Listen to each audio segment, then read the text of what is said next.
Google just dropped a massive update to their AI studio. Now they finally support Angular, you can use your voice to write your prompts, and now it lets you integrate different APIs or tools to help you build your next prototypes or your next AI-powered web apps.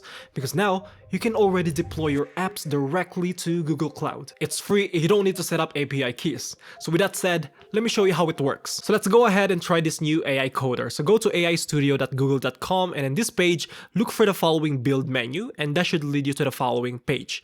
In this page, you'll see this new app builder. Of course, we have the text box where we can type our prompts, but here we also have the settings where we can change the model to a different Gemini model. Sooner or later, we'll have here the Gemini 3.0 Pro, so I think that's a good reason why they released this update before Gemini 3.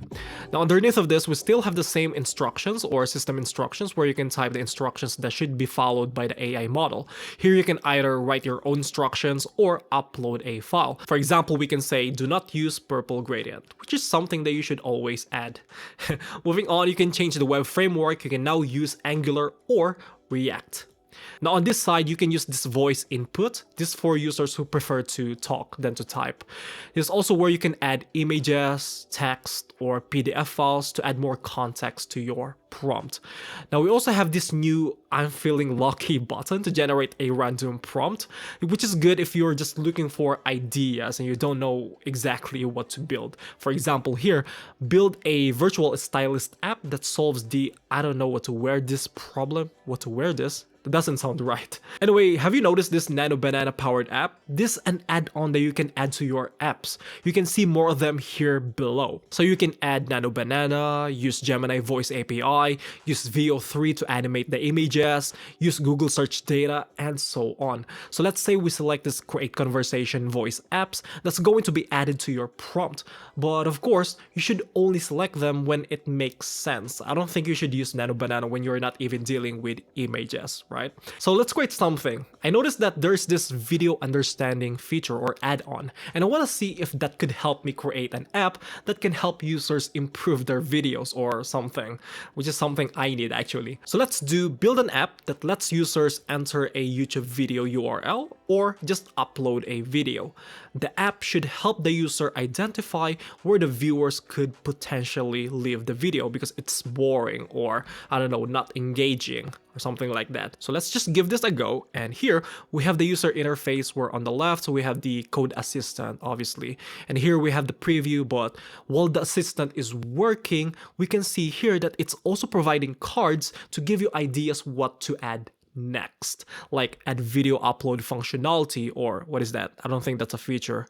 Or analyze viewer retention, which means integrate YouTube analytics or provide tools to visualize viewer retention data. These are good ideas, and if I think they are good, I can just click the add to chat button and that will write the prompt right over here. So far, this is looking pretty promising and it's very easy to use. We can see here that it's also creating all these files. Anyway, I'm expecting this to take some time, so I'm just gonna move forward in time.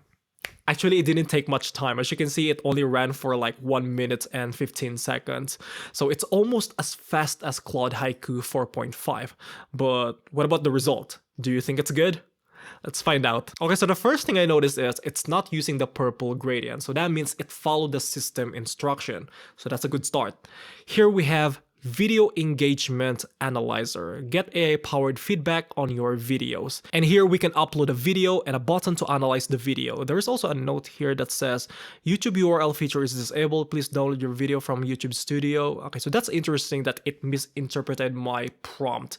I mean, to be fair, I said YouTube video or upload a video, and Gemini just went with, yeah, just upload a video instead. Anyway, let me just try this and upload a video. And we can just click the analyze video, and now it's doing something, extracting frames.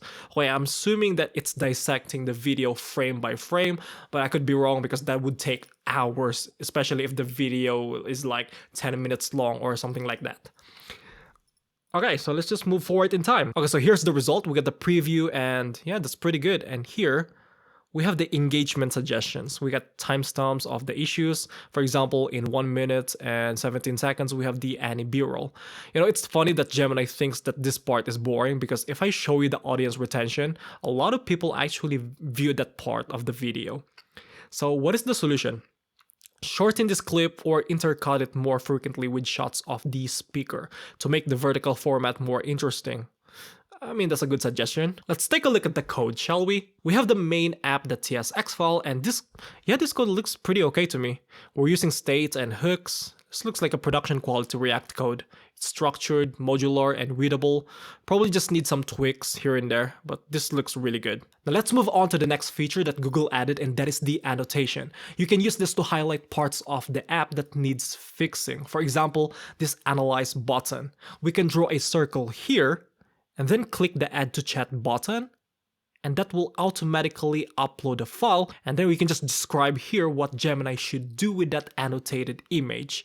And then once you send that, Gemini will process your prompt and fix the issue. This is great because before you would have to take a screenshot, and then your screenshot will be saved on your computer, and then you'll have to upload it here. It's a lot of work, but now you can just annotate and AI Studio will automatically add it to your prompt. And once you think everything is done, you can just deploy your app by clicking this rocket button, and this lets you deploy your app directly to Google Cloud.